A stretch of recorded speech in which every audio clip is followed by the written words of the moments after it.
गणतंत्र दिवस के शुभ मौके पर क्या आप भी एक ऐसा भाषण देना चाहते हैं जिससे सभी आपको रोल मॉडल मानने लगे, सभी आपका फैन हो जाए? तो आप बिल्कुल सही वीडियो ओपन किए हैं। जी हाँ दोस्तों, यह वीडियो अंत तक देखिए। यह मेरा दावा है कि वीडियो देखने के बाद कहीं भी इस भाषण को बोलेंगे तो सभी का दिल बड़े आसानी से जीत पाएंगे। जी हाँ दोस्तों, जिस भी महफिल में बोलेंगे तो पूरा महफिल आपका दीवाना हो जाएगा। तो चलिए वीडियो को शुरू करते हैं। बलिदानों का सपना जब सच हुआ, देश तभी आजाद हुआ।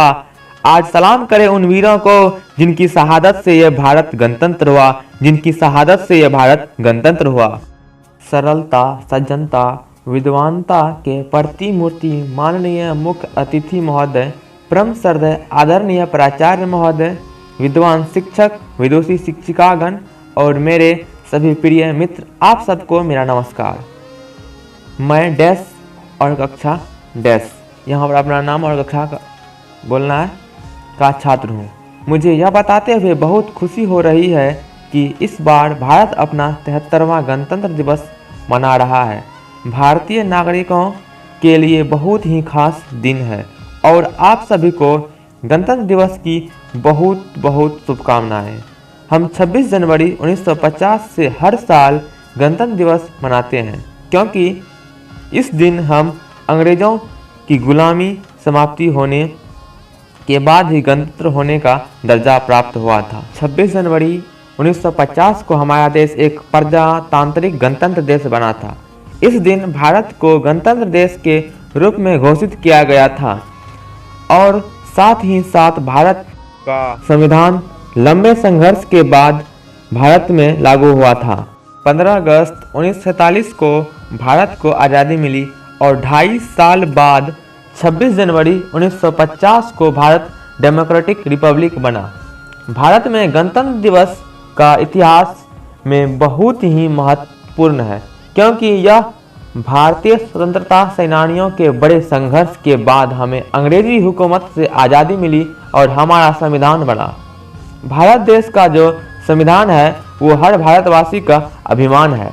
जाति धर्म से ऊपर उठकर सोचना होगा, संविधान की भाषा सबको मिलकर बोलना होगा। मैं सुधारूंगा तो एक सुधरेगा, सब सुधारेगा तो देश सुधरेगा। गणतंत्र का अर्थ है देश में रहने वाले लोगों को अपने प्रतिनिधियों को राजनीतिक नेता के रूप में चुनने का अधिकार। हमारे नेताओं और स्वतंत्रता सेनानियों के काफ़ी संघर्ष के बाद हमें आज़ादी मिली और भारत का अपना संविधान बना जिसमें सभी नागरिकों के मूल कर्तव्यों, नियमों और कानूनों का उल्लेख है। हम अपने देश के प्रति उनके बलिदान को कभी नहीं भूल सकते। उन्होंने ऐसा किया कि उनकी आने वाली पीढ़ियां संघर्ष के बिना जी सकती है। ऐसे महान स्वतंत्रता सेनानियों की याद में मैं 2 पंक्ति बोलना चाहूँगा कि चलो फिर से खुद को जगाते हैं, अनुशासन का झंडा फिर से घुमाते हैं।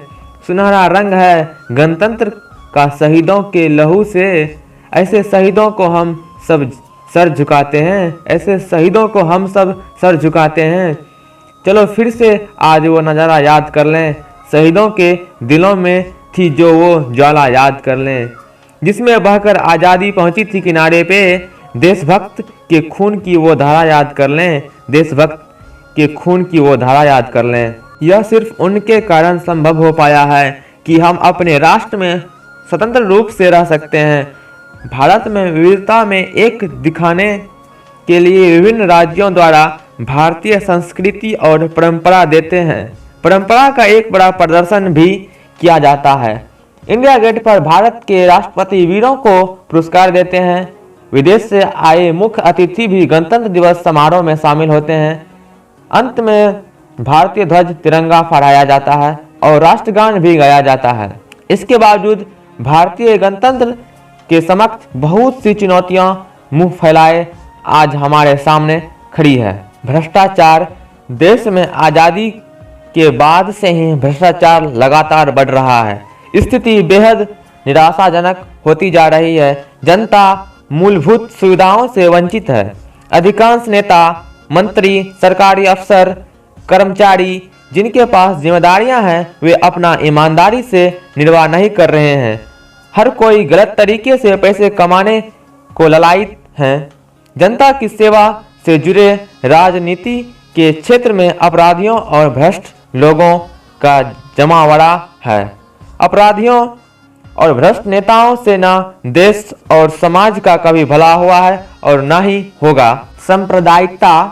भारतीय संविधान में देश को धर्मनिरपेक्ष रखा गया ताकि देश के सब नागरिक समान हो, किसी के साथ भेदभाव ना हो, लेकिन राजनीतिक दलों ने इसके ताने बाने को उधेड़ कर रख दिया।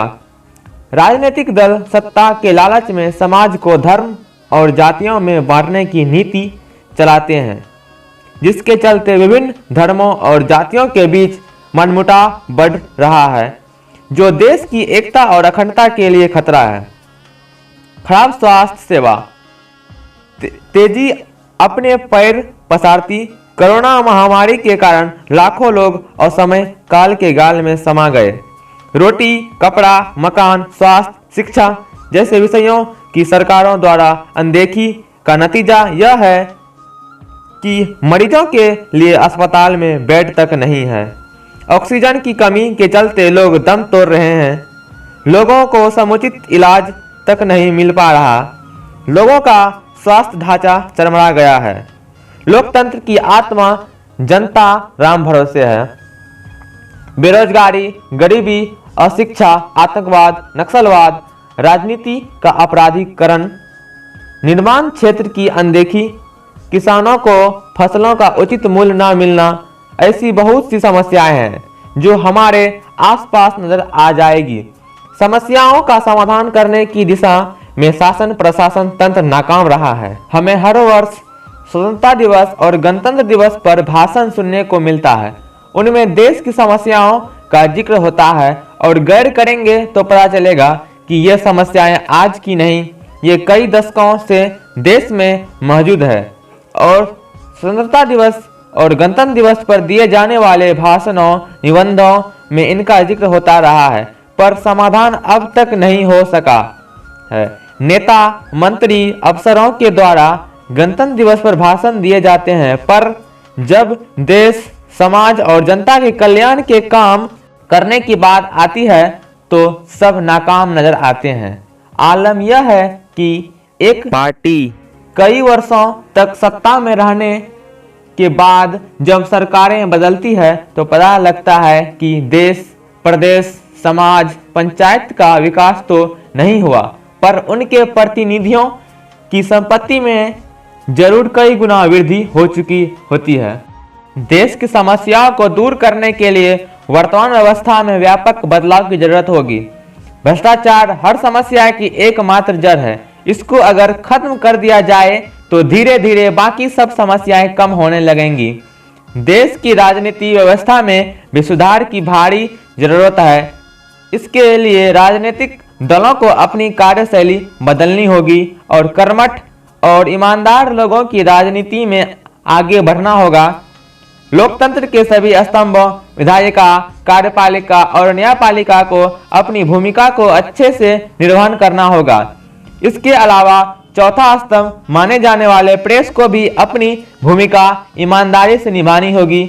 हर आदमी लोकतंत्र का हिस्सा है और सबको अपनी भूमिका का निर्वहन अच्छे से करना होगा, तभी भारतीय लोकतंत्र सच्चे अर्थों में सफल हो पाएगा। वरना स्वतंत्रता दिवस और गणतंत्र दिवस पर दिए जाने वाले भाषणों में इसके जुड़े मुद्दे उठेंगे और इसके बाद फिर वर्ष भर लोकतंत्र में जनता पिसती रहेगी और रखवाले सोते रहेंगे। ऐसी स्थिति न आने पाए, इसलिए आइए हम सब आज यह प्रण करें कि संविधान के अनुरूप आचरण करेंगे और देश के लोकतंत्र को मजबूत बनाएंगे।